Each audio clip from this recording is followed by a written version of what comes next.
Okay, here we go with a mini lesson on completing the square so that we can take a quadratic and write it in this new called standard form, which we used to call vertex form. So the idea is that we can take a quadratic trinomial. So 1, 2, there should be another piece here, a third piece, 3. So this trinomial is going to factor into two identical binomials so that we can write it as a binomial squared. So in this particular example, the missing piece is the number 1. The reason I know that is because I'm looking for a number that can multiply by itself to give me this blank, but at the same time, that same number is going to have to add to itself to give me 2. Okay, the only number that adds to itself to give me 2 is the number 1, and then 1 times 1 is going to give me this 1 right here. So if I were to factor this out, x times x would be x squared. Then here and here, I need the two numbers that multiply to give me 1, so that the outside and inside, if I were to FOIL those, would give me 2x. So if I put a 1 here and a 1 here and make them both positive, 1 times 1 gives me 1, but x times 1 plus 1 times x is going to give me the 2x in the middle. So this factors into x plus 1 squared. So the pattern is actually pretty simple. If there's no coefficient in the front, if there is a 1 in front of x squared, you're going to simply take b, or the second term, the coefficient on the second term, and cut it in half.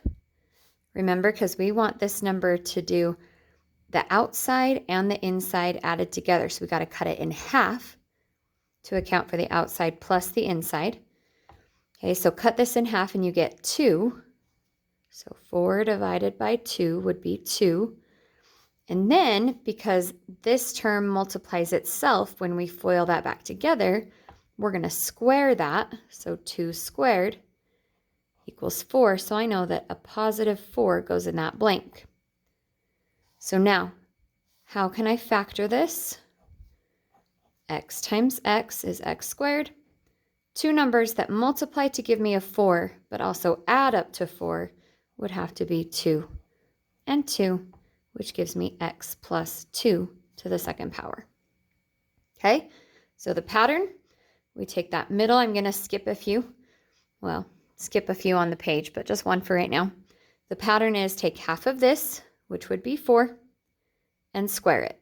4 squared is 16. So this is going to factor into the two numbers that multiply themselves, or the number that multiplies itself to give you 16, but would add to itself to give you 8. So that would be x plus 4 and x plus 4. Okay, the other trick too is that this number right here is always half of the original, we call it b, the second term. Okay, and this is half of b squared. Okay, the trick is when we have a coefficient in the front other than the number 1. If that happens, you have to do what you can see here where we're going to factor that out. We're going to get rid of it. So if I have 2x squared plus 4x, I cannot complete the square right now. I need to factor the 2 out first. So the only way to do that, or the only way to complete the square, is to get rid of that a value. So we factor it out in the front. And then once there's an a value of 1 in here, we can take half and square it. So half of 2 is 1. 1 squared is 1, so I'm going to add 1. And then what does this factor into? We already did that one up here. This factors into x plus 1 squared. And to keep it the same-ish polynomial, we leave that 2 out in the front. We'll talk about why this is a little bit fake in just a second. Same idea, even if it's just a negative, we still need to factor it out. So if we have negative x squared plus 4x, we're going to take that negative out to make it negative x squared minus 4x. But now, again, because there is an a value of 1 in front of that x squared, we can just take the b, half it, and square it. So half of negative 4 is negative 2. When I square that, it becomes positive 4, so I'm going to add 4. So the negative is still sitting out in front here, but now what does this factor into?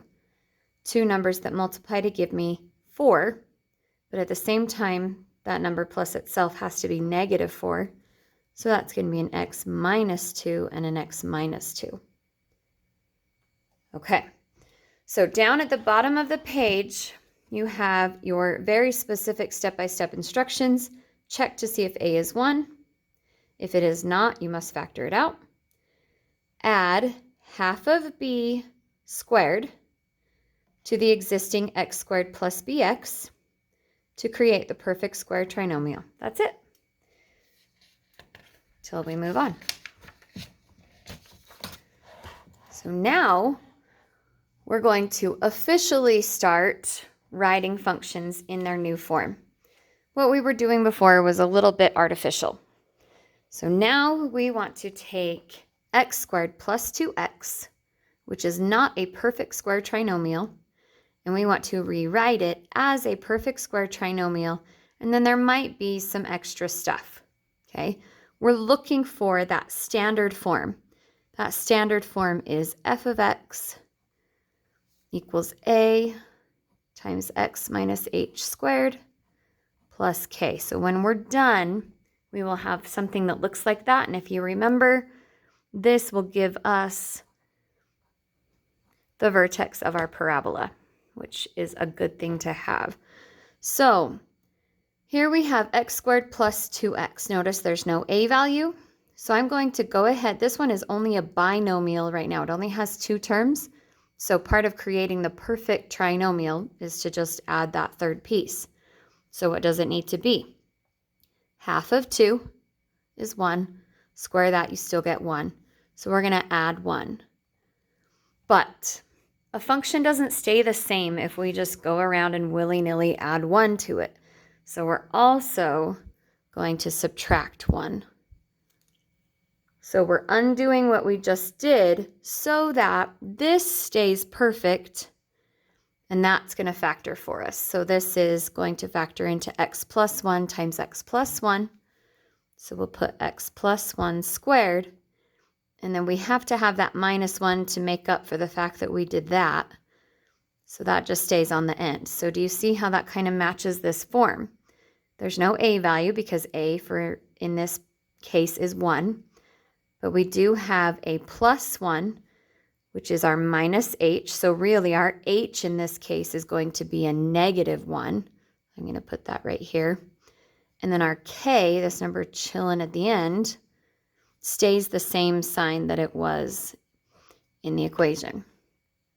And then we look at our a value again right here, because the number in front of the function is positive because there's nothing there. That means this is going to be a happy parabola. So that vertex is actually going to be a minimum. Okay. All right, let's show you what happens when we actually have an a value that we need to take out. So we're going to jump down here. We have an a value of 2, so we're going to factor it out. But notice right here, that is still a plus 8. I did not change that. I am only factoring the 2 out of the ax squared and the bx term. Okay. Now I just ignore everything else and I do my half it, square it right here. So half of 2 is 1, square it is 1. We've seen this one a million times. So we're going to put a 1 in there. But we didn't actually just add 1. This 1 is being multiplied by this 2, so I really added 2. So I must subtract 2.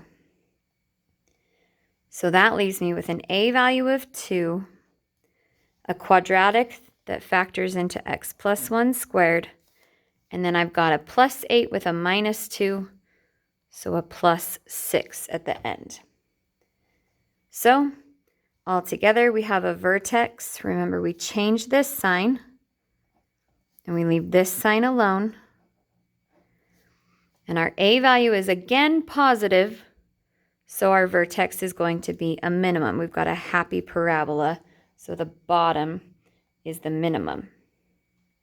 Okay, let's try, actually we've got our steps down here. Okay, let's just go through these really quick. Check to see if A is 1. If it is not, you must factor it out, but do not factor the A out of the constant term, only out of the first two terms. Remember right here where I left that 8 out, I did not divide it by 2. Okay, that will create, if you half it, square it, and add that, that will